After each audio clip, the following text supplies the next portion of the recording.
आपका स्वागत है आपके अपने YouTube चैनल महाअध्ययन में। वीडियो को लाइक करें और अगर आपने अभी तक चैनल को सब्सक्राइब नहीं किया है तो प्लीज़ जल्दी से सब्सक्राइब कर दें। आज हम करने जा रहे हैं हमारी 7th स्टैंडर्ड की यानी कि 7वीं की कक्षाओं के लिए सामाजिक विज्ञान की वर्कशीट नंबर 10 और आज की तारीख है 28 अक्टूबर और आज हम सामाजिक विज्ञान का यह भाग हमारे अतीत पुस्तक यानी कि इतिहास की पुस्तक से पढ़ेंगे। तो शुरू करते हैं। आज हम जानेंगे दिल्ली सल्तनत के बारे में कुछ और ख़ास बातें और जिसमें हम पढ़ेंगे गैरीसन शहर से उनके साम्राज्य तक। तो अभी यहाँ पर दो महत्वपूर्ण चीज़ें हैं। दिल्ली सल्तनत क्या है इसके बारे में हमने पिछली बार बात की थी कि दिल्ली में जब मुस्लिम शासकों ने शासन शुरू किया तो हम उन्हें सल्तनत के नाम से जानते हैं।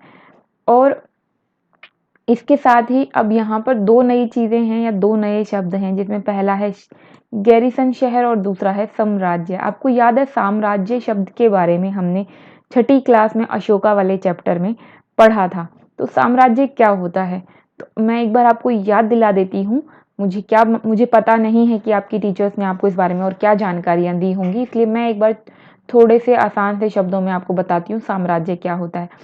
जहाँ हम रहते हैं मतलब जहाँ राजा रहता था, जो राजा का अपना राज्य मूल राज्य होता था, उस मूल राज्य में जब वो आसपास की जगहों को या ये कहीं क्षेत्रों को या आसपास के राज्यों को जीतकर अपने राज्य में मिला लेता था, तो ये जो दूसरे राज्य अपने राज्य में मिला है ये उसके अपने राज्य नहीं है, ये उसके राज्य के समान है। क्योंकि कई बार ऐसा होता था राजा की मृत्यु के बाद वापस वो क्षेत्र के शासक उसे अपने क्षेत्र को अलग कर लेते थे।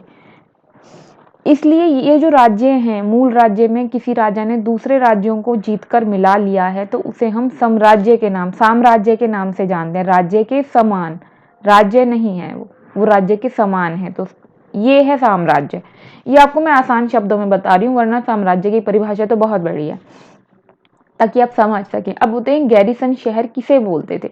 एक गैरीसन शहर थे एक तरह से जहाँ पर सेना के साथ शासक जो है रहता है वो शहर है। मतलब ये ऐसे शहर होते थे जिनके चारों तरफ किलेबंदी कर दी जाती थी। जैसे हम बात कर रहे थे सल्तनत पीरियड की, तो 13वीं शताब्दी की जब शुरू की हम बात कर रहे हैं, आरंभिक वर्षों की जब बात कर रहे हैं, सुल्तानों की बात कर रहे हैं, ये लोग जहाँ भी रहते थे वहाँ अपने चारों तरफ किलेबंदी कर लेते थे। किलेबंदी मतलब चारों तरफ उस शहर के चारों तरफ बहुत ऊंची ऊंची दीवारें बनी होती थी और ये जो ऊंची ऊंची दीवारें बनी होती थी इसे बोलते हैं किलेबंदी करना। और इन किलेबंदी के अंदर ही राजा और उनके सैनिक रहा करते थे। तो यहाँ पे लिखा है सैनिकों के लिए गैरिसनों मतलब रक्षक सैनिकों की टुकड़ियां जो रक्षा करती थी या राजा के लिए युद्ध लड़ती थी, उनके साथ ये उसके अंदर रहा करते थे।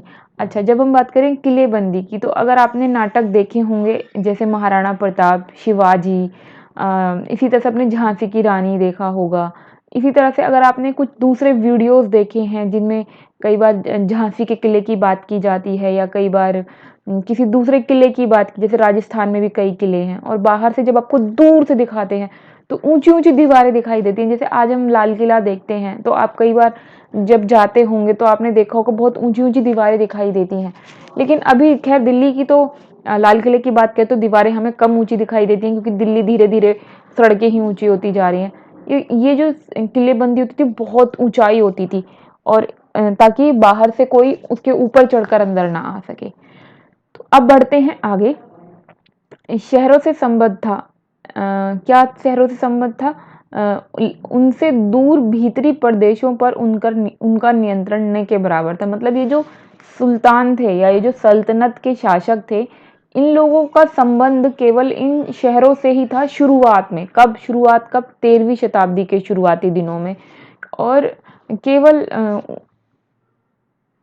उनसे दूर भीतरी प्रदेशों पर उनका नियंत्रण न के बराबर था, इसलिए उन्हें केवल आवश्यक सामग्री, रसद आदि व्यापार के लिए या कर के लिए लूटमार पर ही निर्भर रहना पड़ता। तो यहाँ पर इन्होंने ये बताया है कि जब शुरुआत में इन्होंने दिल्ली पर शासन करना शुरू किया 13वीं शताब्दी के शुरू में, 13वीं शताब्दी के शुरू में मतलब 1201 से लेके यहाँ पर 1210, 1220, 1230 ऐसे शुरुआती सालों की बात की गई है कि ये जो शुरुआत का जो पीरियड था, इस टाइम में ये था कि इनका नियंत्रण सिर्फ उन जगहों पर था जहाँ पर ये अपनी रक्षक टुकड़ी के साथ रहते हैं।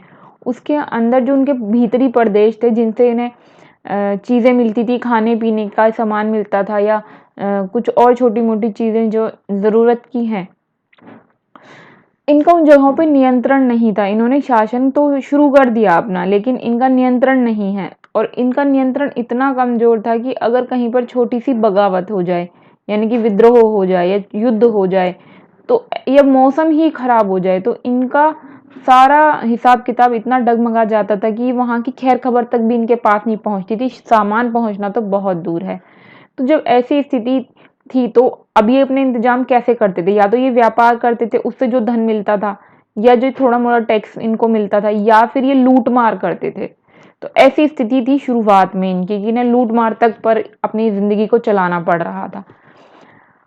और एक और चीज जो उन्होंने इनके लिए मुसीबत थी वो ये थी कि बगावत, यानी जो बाहर से हमलावर आते थे, इन पर हमला कर देते थे। वो जैसे उन्हें पता चलता था कि सल्तनत में थोड़ी सी कमजोरी कुछ है, तो वो विद्रोह कर देते थे ताकि उनको ये गद्दी मिल सके, यानी कि दिल्ली उन्हें मिल जाए, सल्तनत जो है उनके हाथ में आ जाए या वो शासक बन जाए। तो अब हमने देखा कि कितनी तरह की समस्याएं यहाँ पर उठकर खड़ी होती थी। बगावत, युद्ध, बाहर से होने वाले आक्रमण और खराब मौसम, ये इनके लिए बड़ी समस्या थी। और दिल्ली से सुदूर के जो क्षेत्र थे, जैसे बंगाल हो गया, सिंध हो गया, कि गैरिसन शहरों का नियंत्रण बहुत ही कठिन था। तो ये ऐसी जगहें थी, बंगाल और सिंध, जो कि दिल्ली से काफ़ी दूर थे, और दिल्ली से दूर होने की वजह से इन पर नियंत्रण नहीं किया जा सकता। बंगाल तो आज के टाइम में वहीं पर ही है जहाँ बंगाल है, और सिंध जहाँ पंजाब है, और ख़ासकर हम बात करें जो पंजाब पाकिस्तान में है, पूर्वी इलाका, तो दिल्ली से और दूर हो जाता है। तो ऐसी जगहों पर नियंत्रण बड़ा मुश्किल था। अब जब हम बात करें दिल्ली सल्तनत की, हमने कुतुबुद्दीन ऐबक के बारे में बात की कि सबसे पहले उन्होंने शासन करना शुरू किया, लेकिन इसी संदर्भ में अगर हम आगे बढ़ें तो मजबूत सल्तनत की स्थापना हुई गयासुद्दीन बलबन के टाइम में, और इसका विस्तार किया अलाउद्दीन खिलजी ने। साथ में ये विस्तार का जो काम था मोहम्मद तुगलक के टाइम पर अपने चरम में था। और विस्तार के अभियान दो तरीके से थे, मतलब हमने बात की ना, इन्होंने अपना साम्राज्य बना लिया दिल्ली राज्य से। तो ये जो साम्राज्य है इसे ये कैसे बना, ये दो तरीके अभियानों से बना। यहाँ लिखा है ना, देखिए, विस्तार के अभियान दो तरह के थे, दो तरीकों से चीजें बढ़ी। पहला तरीका जो था वो था भीतरी सीमा, यानी कि जो उनके अंदर के क्षेत्र थे जिन पर पहले इनका नियंत्रण नहीं था, जरा सी ऊंच नीच की स्थिति हो जाए, विद्रोह हो जाए, युद्ध हो जाए, तो इनकी पकड़ खत्म हो जाती थी। सबसे पहले इन्होंने भीतरी सीमाओं में अभियान चलाए और गैरिसन शहरों की पृष्ठभूमि में भीतरी क्षेत्रों की स्थिति मजबूत की, यानी कि जो इनके किले के अंदर के जो क्षेत्र थे उन पर इन्होंने अपना नियंत्रण मजबूत किया, या इनके बिल्कुल पास वाले क्षेत्र जो थे, जहाँ इनके किले के बिल्कुल बाहर, तुरंत बाहर जो थोड़े आसपास क्षेत्र थे जो इनको सामान देते थे, उन पर नियंत्रण मजबूत किया। उसके बाद इन्होंने क्या किया, जो गंगा यमुना है उनके पास जितना इलाका होता है, मतलब नदियों के पास हमें पता है दो आप बनते हैं, यानी कि अगर आसान भाषा में कहें कि दो आप का मतलब होता है दो नदियाँ। तो जहाँ दो नदियाँ मिलती हैं उनके आसपास की जो जगह होती है, उनके पानी के साथ बहुत अपने पानी के साथ खनिजों को बहाकर लेकर आती है, जिससे वहाँ की ज़मीन उपजाऊ होती है। और ऐसी जगहों पर शिकारी रहा करते हैं, क्योंकि वहाँ पे पानी है, अपने आप जंगल भी अपने आप उगता है। तो ऐसी जगहों पर जो शिकारी संग्राहक थे, इन्होंने उन्हें वहाँ से खदेड़ दिया, युद्ध करके उन्हें वहाँ से हटा दिया। और जमीन किसे दे दी, किसानों को, ताकि कृषि का कार्य हो सके। जब ये उन्हें जमीन खाली करके देंगे तो सीधी सी बात है वो इनके लिए थोड़े तो रिस्पॉन्सिबल हो ही जाएंगे कि ठीक है, हम इन्हें खाने भोजन आपूर्ति कर दें। और उसके बाद तीसरा इन्होंने सबसे महत्वपूर्ण काम क्या किया भीतरी क्षेत्रों के लिए, मतलब जो इनका मूल राज्य जो है, अभी भीतरी क्षेत्र का मतलब है इनका मूल राज्य। अपने मूल राज्य के लिए इन्होंने क्या किया, व्यापार मार्गों की सुरक्षा व्यवस्था की, क्षेत्रीय व्यापार को मजबूत किया, किलों को मजबूत किया, जो इनके गैरिसन शहर हैं, यानी कि जहाँ पर इनके सैनिक रहते हैं, ऐसे शहर और नए शहर बनाए और मजबूत शहर बनाए। तो इस तरीके से व्यापार वगैरह को मजबूत करने से इनको ये फायदा हुआ कि इनके जो आसपास इनका जो पूरा जो इनके गैरीसन शहर हैं वो व्यापार करेंगे तो उन्हें और अधिक धन मिल सकेगा, जिससे जो इनके आसपास के जो किसान वगैरह खेती कर रहे हैं, छोटे मोटे व्यापार कर रहे हैं, उनकी स्थिति मजबूत हो सकेगी और ऐसा होने पर इन्हें ज़्यादा मात्रा में कर भी मिल सकेगा। ये तो इन्होंने किया अपने उन जगहों के लिए जिन्हें हम गैरीसन शहर बोल रहे हैं, या इनका अपना राज्य, मूल राज्य बोल रहे हैं, जहाँ पर इन्होंने विजय हासिल की और इन्होंने मूल क्षेत्र या मूल राज्य को बसाया। उन जगहों पर ये किया, इन्होंने ये सब चीज़ें की जो हमने पढ़े अभी 3 पॉइंट। लेकिन जो मूल राज्य के बाहर की जगह थी उस पर नियंत्रण करने के लिए इन्होंने क्या किया, इन्होंने बड़े-बड़े अभियान चलाए। जैसे अलाउद्दीन खिलजी ने क्या किया कि अब जैसे हम दिल्ली की बात करते हैं, दिल्ली तो उत्तर भारत में है, लेकिन उसने दक्षिण भारत के लिए अभियान चलाए। मतलब उसने सैनिकों को भेजा कि दक्षिण भारत के राज्यों को जीते और साम्राज्य में मिला ले, उन्हें साम्राज्य बना ले अपना। और इसी तरीके से मोहम्मद तुगलक के समय में ये अपनी चरम सीमा पर पहुंचा। क्या? बाहरी सीमा, यह जो साम्राज्य है इनका, वो अपनी चरम सीमा पर था। किसके समय में? मोहम्मद तुगलक के समय में। अब एक और खास बात जो हम यहाँ पे पढ़ रहे हैं कि इन अभियानों में सल्तनत की सेनाओं ने हाथी, घोड़े, मतलब इन अभियानों से इन्हें क्या मिला? जो इन्होंने युद्ध अभियान चलाए, दूसरे राज्यों को जीतना शुरू किया, उन पर आक्रमण करके उन्हें लूटना शुरू किया, तो इससे उन्हें बहुत सारे हाथी, घोड़े, गुलाम, मूल्यवान धातुएं जो उन राज्यों के पास थी वो इन्होंने उनसे छीन ली और अपने कब्जे में ले ली। और मोहम्मद तुगलक के काल में तो उपमहाद्वीप का एक विशाल क्षेत्र इसके युद्ध अभियान के अंतर्गत आ चुका था। मोहम्मद तुगलक के काल में ये चरम पर था। इसका मतलब सबसे ज्यादा जो है उपमहाद्वीप का बड़ा हिस्सा, यानी सबसे बड़ा साम्राज्य जो है हमें मोहम्मद तुगलक के टाइम में दिखाई देता है। अब इसके बाद इन्होंने क्या किया, शत्रुओं की सेनाओं को सिर हराया दिया और उनकी जो राज्य थे या उनके जो शहर थे, किलेबंद शहर, उन पर कब्जा कर लिया। और इसके बाद जो सूबेदार प्रशासक मुकदमों के फैसले सुनाते थे, साथ ही किसानों से कर वसूलते थे। यानी कि इन्होंने ये सारी चीजें भी अपने हाथ में ले ली। जो बड़े बड़े पोस्ट होते हैं आज के टाइम में, जैसे हम बड़े बड़े पोस्टों की बात करते हैं,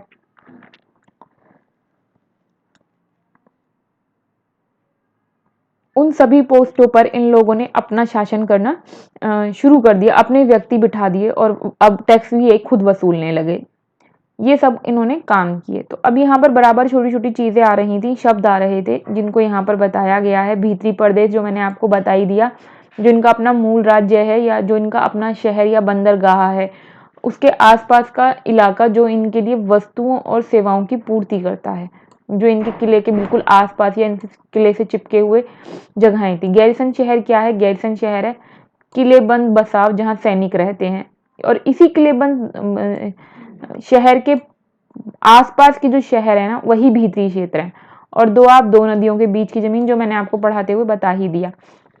अब एक और खास काम आपको करना ये है आपको कि अपनी किताब उठानी है फटाफट से, हमारे अतीत, और उसमें पेज नंबर है 34 और 35। वहां पर 2 नक्शे दिए हैं। एक नक्शे में आपको दिखाया गया है कि अलाउद्दीन खिलजी ने दक्षिण भारत में अभियान किए, दिल्ली से लेके बाकी जगहों के लिए रेड कलर से एरो बनाकर दिखाया गया है कि कैसे उन्होंने कहाँ कहाँ पर अभियान चलाए, और आपको वो नक्शा देखना है ठीक से। अब हम करते हैं प्रश्न उत्तर कि आज हमने क्या सीखा। तो ये है हमसे पूछे गए 3 छोटे छोटे प्रश्न। तो सबसे पहले हमसे पूछे हैं 2 गैरीसन शहर। तो 2 गैरीसन शहरों के नाम हमने जो पढ़े थे वो पढ़े थे, एक तो बंगाल और दूसरा हमने पढ़ा था सिंध, जो दिल्ली सल्तनत से दूर थे। इसके अलावा मैंने 2 नाम और लिख दिए हैं ताकि आपके लिए थोड़ी और आसानी हो जाए। तो उसमें मैंने नाम लिखे हैं बनारस और अवध के। ये भी आपको अलाउद्दीन खिलजी का जब आप नक्शा देखेंगे या पेज नंबर 34 वाला नक्शा जब देखेंगे, मानचित्र नंबर 2, वहां पर आपको ये बनारस और अवध दिखाई देंगे। और आपको करना ये है कि 2 गैरीसन शहर जो इन्होंने हमें बताए थे, बंगाल और सिंध, आपको वो ढूंढने हैं। वहां पर देखें तो आप कितनी मेहनत कर सकते हैं। और उसके बाद दूसरा इन्होंने हमसे पूछा है कि सल्तनत का सबसे अधिक विस्तार कब हुआ। तो हमने पढ़ा ही मोहम्मद तुगलक के टाइम में सबसे अधिक विस्तार हुआ। उपमहाद्वीप का सबसे बड़ा हिस्सा मोहम्मद तुगलक के समय में जो है दिल्ली सल्तनत के अंतर्गत आता था। लेकिन विस्तार सबसे अधिक कब हुआ, उन्होंने ये जब पूछा है, तो सबसे ज्यादा अभियान चलाए थे अलाउद्दीन खिलजी ने। तो हमने यहाँ पर दोनों के नाम ऐड करके लिखे हैं कि सबसे अधिक विस्तार अलाउद्दीन खिलजी के समय में हुआ, परंतु यह अपने चरम पर मोहम्मद तुगलक के समय में था। उसके बाद इन्होंने हमसे पूछा भीतरी और बाहरी सीमा से आप क्या समझते हैं। तो इसका उत्तर बताने से पहले आपसे छोटी सी रिक्वेस्ट, अगर आपने अभी तक चैनल को सब्सक्राइब नहीं किया तो प्लीज़ चैनल को सब्सक्राइब कर दें। इन वीडियोज़ को बनाने में बहुत मेहनत लगती है और आपका सब्सक्राइब करने से हमारा हौसला बढ़ता है। तो प्लीज़ आपकी वीडियो के नीचे एक रेड कलर का निशान जिस पर लिखा है सब्सक्राइब, उसे क्लिक करने पर कलर चेंज हो जाएगा, मतलब चैनल सब्सक्राइब हो गया। चैनल को सिर्फ एक ही बार सब्सक्राइब करना है और वीडियोस को लाइक करना बिल्कुल भी ना भूलें। अब हम चलते हैं तीसरे प्रश्न के उत्तर की ओर कि भीतरी और बाहरी सीमा क्या है। तो भीतरी शहर मतलब जो गैरिसन शहर थे, किलेबंद जगह के तुरंत आसपास वाले इलाके भीतरी क्षेत्र कहलाते हैं। लेकिन जो गैरिसन शहरों के बाहर दूर के क्षेत्र थे उसे हम बाहरी सीमा कहते हैं, दूर के क्षेत्रों को। तो ये थी आज की प्यारी सी छोटी सी वर्कशीट, नॉलेज वाली, ढेर सारी नॉलेज वाली। फिर मिलते हैं ऐसी ही अच्छी सी प्यारी सी वीडियोस के साथ। तब तक के लिए खुश रहें, स्वस्थ रहें, नमस्कार। और वीडियो में बने रहने के लिए थैंक यू।